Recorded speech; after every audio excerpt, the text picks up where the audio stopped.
아이들은 어느 순간 극적거리고 그림을 그리고 낙서를 하죠. 그거는 인간의 어떻게 보면 본능 같은 거예요. 학원에 가야 되고 뭔가를 다녀야 되고 어디를 가야 된다라고 생각하지만 생활에서부터 시작하실 수가 있어요. 왜 완성하는 게 중요하냐면요. 자기 생각을 그려내는데 가장 중요한 거는 첫 번째, 두 번째, 세 번째도 뭐다?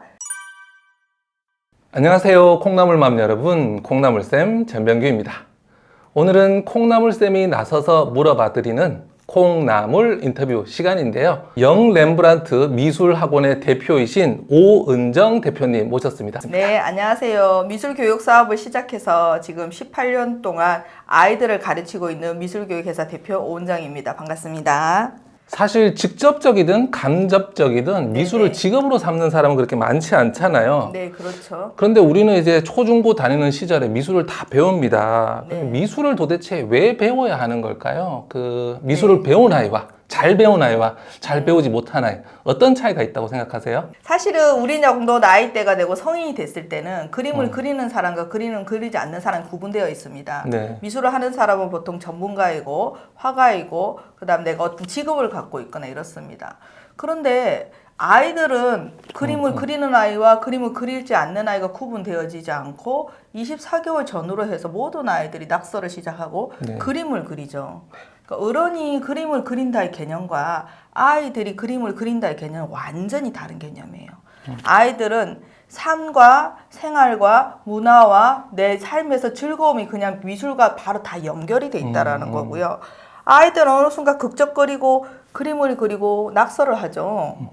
그거는 인간의 어떻게 보면 본능 같은 거예요. 예. 그래서 막 줄을 긋고 선을 긋고 동그라미를 그리고 엄마를 그리게 되고 내가 좋아하는 사랑하는 아빠를 그리게 되고 우리 가족을 그리게 되고 내가 좋아하는 자동차를 그리게 되고 어떻게 보면 아이들은 생각하고 인지하고 이해하고 받아들이는 것들을 본능적으로 그림을 그리게 되고요. 표현을 하게 되고 나타낸다라는 거예요. 그렇기 때문에 아이들이 미술을 한다라는 건 그냥 삶에 있어서 자기의 생활과 같은 거라고 생각하시면 좋을 것 같아요. 근데 이 미술을 하느냐 안 하느냐, 배우느냐 안 배우느냐, 좋아하느냐 이런 활동을 즐기느냐의 차이는 미술 활동을 통해서 아이들이 거기서 생각을 하고 인지를 하고 사고를 하고 논리를 하고 분석을 하고 관찰을 하고 남과 다른 창의적인 생각을 하고 아이디어를 내는 이런 활동들을 하게 되는 거죠. 그런 것들이 뭐예요? 인생을 살아가는 뿌리와 같은 거잖아요. 사실은 문제 해결 능력, 사고 능력, 창의 능력. 그러니까 그림을 그리고 활동을 함으로 해서 그 아이가 살면서 가져가는 많은 학습적인 거, 그 다음에 인지적인 거, 그 다음에 문제 해결력적인 거, 삶에 있어서 중요한 정서적인 거, 시각적인 거를 받아들이고 만들어내는 저장 창고와 같은 역량이 키워지는 거죠. 그 능력이 점점 큰 아이와 사고 능력과 인지 능력과 창의 능력이 그렇지 않은 아이는 당연히 다를 수밖에 없겠죠. 그래서 미술 활동을 한다라는 게 그림을 잘 그리냐 못 그리냐의 문제가 아니라 우리 아이가 살아가는 뿌리와 같은 역할을 해주는 역할을 한다라고 생각하시면 좋을 것 같습니다. 그러면 미술을 배우면서 아이들이 이렇게 달라진 사례가 좀 궁금한데요. 이렇게 막 성공한 사례도 있고 꼭 성공하지 못한 사례라도 있을 수 있을 것 같은데 그런 요인들과 함께 이런 구체적인 사례들 한번 소개해 주시면 좋을 것 같습니다. 사실 미술 교육을 했다고 뭐 성공했다 안 했다라고 사실 말하기는 조금 어려운 부분은 있어요. 왜냐하면 미술 교육이라는 아까 말씀드렸듯이 뿌리를 만들어주는 역할의 잠재 능력을 키우는 교육이다 보니까 야 이거는 맞아. 이거는 틀렸어. 이거는 100점이야. 이거는 50점이야. 그런 게 없어요. 아이들이 표현하고 이야기하고 나타내는 많은 것들은 다 정답이에요. 다 맞는 거고 다 옳은 거고 다 네 생각은 훌륭한 거고 네가 표현하고 이야기하고 나타내는 미술 활동은 정말 대단한 거라고 하는 게 사실 맞는 거거든요. 근데 왜 미술 활동을 하는 거에서 어떤 부분이 중요하냐면요. 사실은 아이들은 자기가 생각하는 걸 그리기 시작하는 나이가 보통 4살, 5살, 6살 시기에 와요. 그런데 나는 소방차를 알아요. 생각 속에 있는 소방차, 그다음 하는 역할, 모양, 색깔 아는데 내가 그리니까 소방차 같지 않아. 그죠? 그러면 아이들은 어떻게 되냐면 처음에는 계속 시도하다가 어느 순간부터 엄마를 갖고 와요. 엄마 나 소방차 좀 그려줘. 엄마 나 공룡 그려줘. 엄마 티라노사우루스 좀 그려줘 한다는 거죠. 그러다가 엄마가 그림을 안 해주게 돼요. 이제 안 하게 되죠. 그러면 아이들은 어느 순간부터 그걸 포기하고 그림을 그리지 않는 아이가 된다라는 겁니다. 그림을 그리는 아이와 그림을 그리지 않는 아이의 제일 중요한 부분은 바로 성취감이고 자신감이에요. 그러니까 미술을 통해서 아, 내가 그린 그림이 표현되어지구나, 나타내어지구나, 이야기되어지구나 느끼는 그 자신감과 성취감이 이 아이들이 뭔가를 성과를 내고 표현을 하고 완성을 하고 정답을 맞추는 애는 능력을 키워주는 거거든요. 어릴 때부터 많은 미술 활동을 통해서 잠재 능력이 커지고 내가 한 것들을 맞고 정답이고 옳고 좋아하고 즐기고 성취하는 그 느낌이 사실 아이들 학습 역량에 엄청 중요한 영향을 미칩니다. 그럼 그런 느낌을 갖고 자기가 그린 걸 완성해 나가는 아이들은 뭐든지 표현하고 구체화하고 완성해 나가고 성공해 나갈 수 있는 역량과 그 자신감이 있는 아이로 자라나는 거죠. 그런 역할이 굉장히 중요하다는 겁니다. 미술 활동이. 미술이라는 것은 주지 과목처럼 정답이 없기 때문에 네, 맞습니다. 뭔가 실패라고 할 것이 없다. 그 안에서 성취감과 자신감들을 다 길러가는 활동들이다라는 그렇죠. 말씀이신 것 그렇죠. 같아요. 그러면 부모는 어떤 마음가짐으로 아이에게 미술을 가르치는 게 좋을까요? 그 미술을 가르칠 때 부모가 가지면 좋은 그런 철학 혹은 관점 이런 게 있을까요? 아이들한테 충분히 시간을 주는 게 좀 필요하다라고 말씀을 시간. 드려요. 그렇죠. 왜냐하면 아이들이 뭔가를 표현한다라는 건 어떤 자기의 생각을 이야기하는 거거든요, 지금. 그러면 그 생각을 이야기하는데 우리 아이가 잘 모르는 주제도 있고, 그죠? 잘 모르는 이야기도 있고, 잘 모르는 스토리도 있을 수 있어요. 그런데 그거를 다 잘 그릴 수는 없다라는 거죠. 오늘 엄청 어려운 뭐 역사에 관련된 이야기를 했다든지 아니면 주제가 조금 뭐 특이한 축제에 관련된 이야기를 했다고 칠게요. 그 아이는 그거에 대해서 모를 수 있죠. 그죠? 그럼 그거를 알고 생각하고 이야기하고 선생님과 스토리텔링하고 표현하고 이런 과정을 하면서 형태나 색깔이나 모양이나 이야기가 조금 별로일 수도 있고 형태가 부족할 수도 있고 재미가 없을 수도 있고 단편적일 수도 있어요. 그러면 아, 우리 아이가 이거에 대해서는 잘 모르는구나, 이걸 조금 어려워하는구나 라고 해서 그거에 대한 환경을 더 만들어 주시고 시간을 주시는 게 훨씬 아이한테 교육에는 도움이 되고요.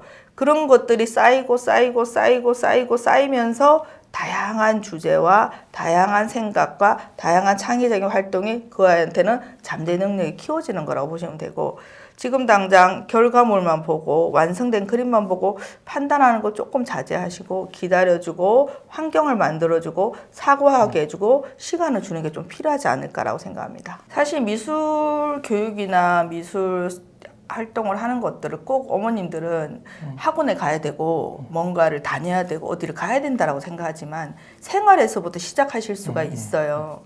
왜냐하면 아이들한테 나 엄마 돌고래 그리고 싶어, 엄마 나 사자 그리고 싶어, 나 자동차 그리고 싶어 라고 이야기한다면 그거를 어떻게 해야 될지를 모르겠다. 엄마도 어떻게 그려야 되지?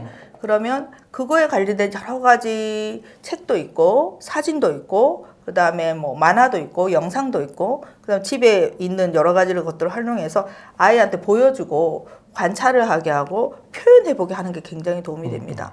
그러면 처음에는 거의 똑같이 그릴 가능성도 많아요. 네. 그죠? 어떻게 뭐 모방을 한다라는 거죠. 근데 사실은 모방을 한다라는 건 나쁜 건 아닙니다. 왜냐하면 그거에 대한 기본적인 기초적인 모양과 형태를 아는 거거든요. 하지만 그거에서 더 나아간 이야기를 만들어내는 거죠. 돌고래가 나왔다면 돌고래의 여러 가지 스토리나 이야기나 환경이나 돌고래 가족이나 이런 것들이 나올 수 있는 거고, 소방차를 그렸다면 소방차가 하는 역할이나 모습이나 소방차가 있는 공간에 대해서 이야기를 나눌 수 있는 거죠. 가정에서 미취학 아이들이나 초등 저학년은 또 직접 지도하시는 분들도 많으시잖아요. 근데 이렇게 이런 부모님들 그리고 혹은 미술 교육을 업으로 하시는 분들도 많으실 텐데 이런 분들께 뭐 한 가지 조언하자면 어떤 조언 하고 싶으세요? 보통은 미술 학원에서 선생님 활동을 하시는 분들 아니면 어머님들이 집에서 가르친 분들은 전공을 하신 분이 사실 많으세요. 생각보다. 그래서 미술을 전공했거나 서양화나 동양화나 아니면 디자인을 전공한 분들이 내가 그림을 잘 그렸고 그렇기 때문에 대학을 갔고 전문가로서 직업을 가졌고 그리고 내가 그림과 형태와 자신감과 스킬적인 뛰어난 분들이세요. 근데 내가 가지고 있는 역량과 내가 판단하고 맞다라고 생각하는 거를 대상만 바꿔서 아이들한테 수업하는 경우가 너무 많으신 거죠. 아이들은 미술을 배우는 이유가 아까 뭐라 그랬죠?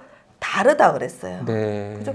그 아이들은 절대 디자이너가 되고 전문가가 되고 화가가 되기 위해서 미술을 하는 게 아니에요. 그냥 생활인 거예요. 그런데 그 아이 눈높이에 맞는 것들, 그 아이 발달 단계에 맞는 것들, 그 아이 환경에 맞는 것들이 적용이 돼야 되는데 내가 서양화를 잘 그렸고 내가 그림을 잘 그리고 회화를 잘하니까 6세, 7세, 8세한테 그걸 가르치는 거예요. 물론 완성된 그림을 보면 예쁘죠. 네. 예쁘죠? 보기에는 좋을 수가 있는데 풍경화도 멋지고 스킬도 뛰어나고 근데 그 아이들한테 그런 교육을 한다기보다는 정말 7세 아이들한테 미술을 통해서 얻을 수 있는 역량을 키워줄 수 있는 교육 시스템이어야 된다라는 거고요. 철저하게 아동 발달 단계라든지 아이들의 교육에 맞는 눈높이에 맞는 영아와 유아에 맞는 교육이 이루어져야 된다고 말씀드리고 싶습니다. 그러니까 미술을 뭔가 기술적으로 테크닉적으로 자꾸 가르치려고 하지 마라라는 그렇죠. 말씀이신 것 그렇죠. 같아요. 네네. 네. 공상과 생각이 좀 다르다라고 하셨는데 네. 공상과 생각의 차이는 무엇인지 그리고 이 공상을 생각으로 바꾸는데 미술을 활용할 수 있다라고 하신 것 같아요. 요거 좀 자세히 설명해 주시겠어요? 아이들한테 바다를 그리라고 그러면 아이들은 네. 대부분 바다 속에 있는 공간을 그려요. 뭐 바닷물, 그다음에 고기, 물고기, 열대어, 뭐 상어, 고래 뭐 이런 것들을 그려요. 잠수부가 들어가서 막 이게 수영하고 있는 이런 것들을 그리고 그럽니다. 아이들은 바다에 들어가서 그걸 본 적이 없어요. 그죠? 네. 그런데 바다를 그렇게 그린다라는 거예요. 왜냐?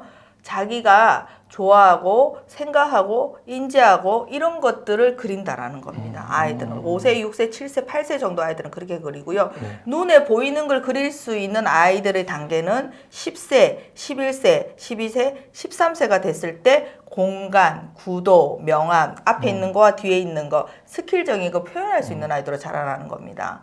그런데 왜 생각과 공상이 다르냐? 자, 많은 아이들은 자기가 좋아하고 자기가 생각하고 자기가 이해하고 인지하는 것들 보고 배우고 느끼면서 생각을 하고 공상을 하게 됩니다. 그런데 이 생각들은 표현되어져야 되는 거고요. 표현되어지고 구체화되고 나타내지 않는다면 이거는 언젠가는 그냥 생각, 공상에서 끝이 난다라는 거예요.